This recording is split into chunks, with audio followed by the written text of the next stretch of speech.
అందరికి వందనాలు. బూడిద అబ్రహాం యూట్యూబ్ ఛానల్ చూస్తున్న వారికి, ఫాలో అవుతున్న వారందరికీ స్వాగతం, సుస్వాగతం. ఆదికాండం 10వ అధ్యాయము ప్రాముఖ్యమైన విషయాలు రెండు మనకు కనబడతాయి. ఒకటేంటంటే జలప్రళయానికి ముందర ఉన్నటువంటి తరాలన్నీ కూడా జలప్రళయంలో ముంచివేయబడ్డాయి.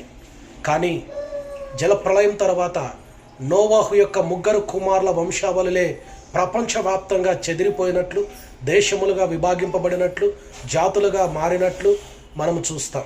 కాబట్టి ప్రియ దేవుని బిడ్డలారా, ముఖ్యంగా నిమ్రోదు కాలంలోన బబులోను, నినివే పట్టణాలు నిర్మించబడ్డాయి. షేము యొక్క కుమారులలోన ఎబేరు అనేటువంటి వాని కుమారుడు పెలేగు కాలంలో భూమి దేశములుగా విభాగింపబడినట్లు చూస్తాం. సో పాత నిబంధనలో ఉన్న ప్రతి పేరు, దేశము పేరు ఈ నోవాహు ముగ్గురు కుమారుల నుండి వచ్చినదే అని మనం గుర్తించాలి ప్రియమైన దేవుని బిడ్డలారా.